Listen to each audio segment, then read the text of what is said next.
wary in case of a trap. When he reached her, Brighde was kneeling but nearly unable to keep her head up. She swayed as she had no energy left to fight the wind that rattled the windows and made her teeth clack together as she shivered. Alex sat on his haunches as he looked at the woman. Brighde looked into Alex's eyes and thought she was seeing an angel. "Am I dead now after all of this? Which clan are you?" she croaked. "Sinclairs.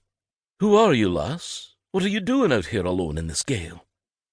Alex couldn't resist the urge to reach out and brush away the hair that was plastered to her face.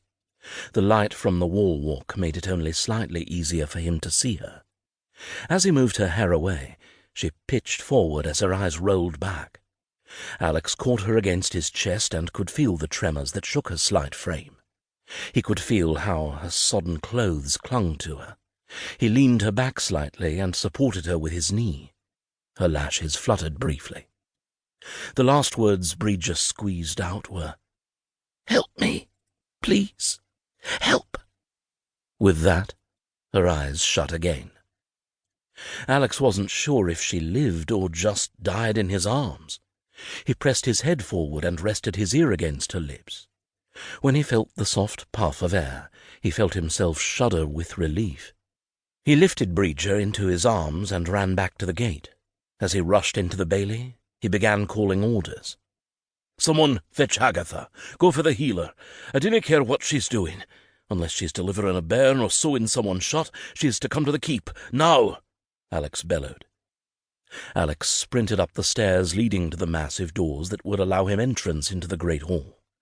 He had to shift Brighde slightly to free a hand to open the door, and then used his shoulder to nudge it farther.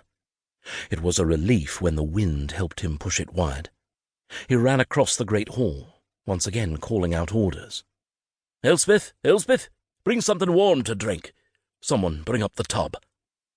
When Alex reached the stairs, he took them 2 and 3 at a time. He didn't give a second thought to where he was taking her. He jogged down to his chamber's door and shouldered that open too. He left the door wide open in his hurry to get her somewhere warm and safe. He gently laid the mystery woman on his bed and turned to stoke the fire. After the flames blazed, he rushed back to the bed. He thought to remove her shoes and stockings, but only then did he realize she wasn't wearing any. Alex could see her swollen ankles, and when he looked at her soles, he almost retched.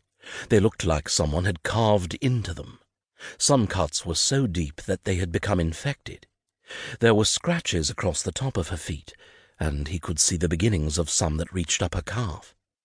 He once again lifted her into his arms and moved to the chair in front of the fire.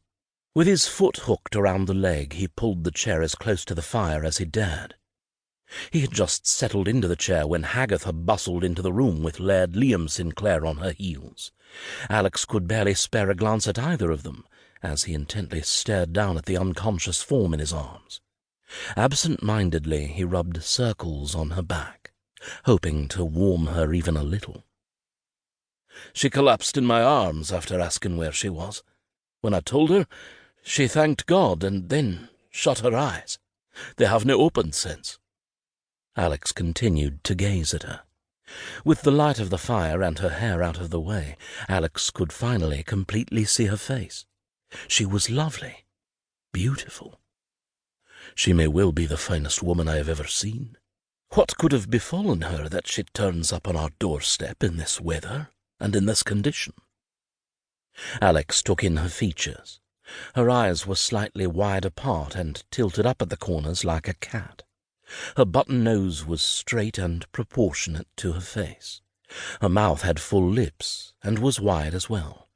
Her individual features might not have been the mark of beauty, but when put together she was exceptionally good-looking. Alex had been right in his estimation of her hair. It was like wet, spun flax. Parts were so light they almost looked white. Her skin was nearly alabaster, but he suspected that was more from her current condition than her true coloring.